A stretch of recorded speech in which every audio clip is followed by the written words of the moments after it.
DPRD Kabupaten Banyuwangi menerima kunjungan kerja Badan Pembinaan Ideologi Pancasila dalam rangka penyelarasan Raperda Dewan tentang Pendidikan Pancasila dan Wawasan Kebangsaan. Pertemuan tersebut didampingi langsung oleh Ketua DPRD Imade Cahyana, didampingi Wakil Ketua DPRD M. Ali Mahrus dengan Rulyono, diikuti anggota Bapemperda, dengan mengundang hadirkan Kepala Dinas Pendidikan Suratno dan PLT Bakes Bangpol M. Lutfi beserta jajaran. Ketua Bapemperda Sofiandi Susiandi menyampaikan, BPIP banyak memberikan masukan sebagai upaya penguatan materi Raperda tentang pendidikan Pancasila dan wawasan kebangsaan yang dibahas secara rigid dan komprehensif, salah satunya soal judul Raperda.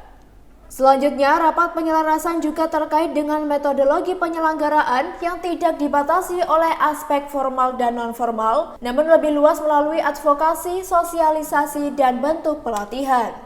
Itu tidak perlu ada sanksi, tetapi ada konsekuensi yang diatur sedemikian rupa terhadap pemberlakuan reward dan punishment. Misalkan penyelenggaranya sektor pemerintahan tidak melaksanakan, maka ada sanksi-sanksi yang sifatnya itu pembinaan, tidak sanksi-sanksi yang sifatnya kepidanaan tidak. Jadi intinya tadi itu diskusinya berkembang sampai dijelaskan apa sih parameter standar tolak ukur suatu daerah itu dikatakan sudah berhasil dalam rangka penerapan PIP dan BK. PIP itu kan pembinaan kebangsaan dan wawasan kebangsaan. Itu semua ada tolak ukurnya dan ada standarnya yang dimiliki oleh BPIP. Ya nanti kita akan menunggu langkah sesuai dengan kewajiban perundang-undangan. Kita kan harus harmonisasi. Kita sudah mengajukan ke Kumham, tinggal menunggu waktunya.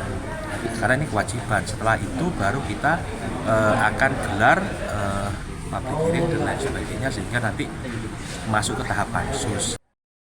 Sofiandi menambahkan, dalam Raperda Pendidikan Pancasila dan Wawasan Kebangsaan tidak dicantumkan sanksi pidana, namun penekanannya lebih kepada reward dan punishment. Sementara itu, saat dikonfirmasi terpisah, Direktur Analisis dan Penyelarasan BPIP Edi Subowo mengatakan, pada prinsipnya BPIP memberikan masukan pada setiap perancangan peraturan daerah maupun peraturan lainnya harus ada nilai-nilai Pancasilanya.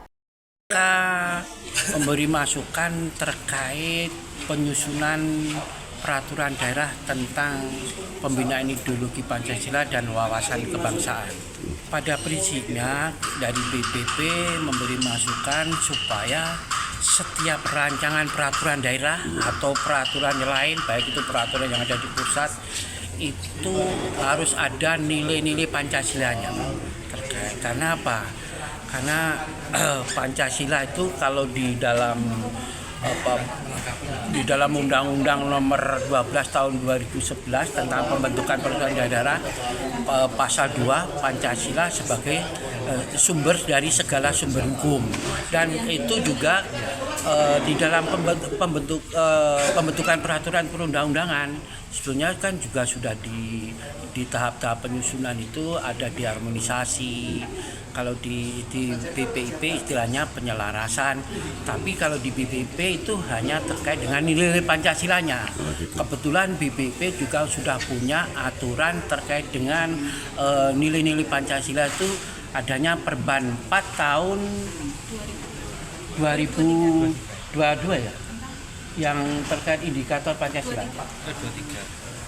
Perban 4 tahun 2022 terkait dengan nilai-nilai indikator Pancasila terkait INP itu jadi itu ada setiap 5 sila itu, misalnya sila ketuhanan, sila kemanusiaan, sila persatuan, sila kerakyatan, sila keadilan, itu dijabarkan menjadi 55, jadi ada 25 indikator di dalam istilahnya itu menguji atau untuk mengecek apakah peraturan itu sudah sesuai dengan 25 indikator itu.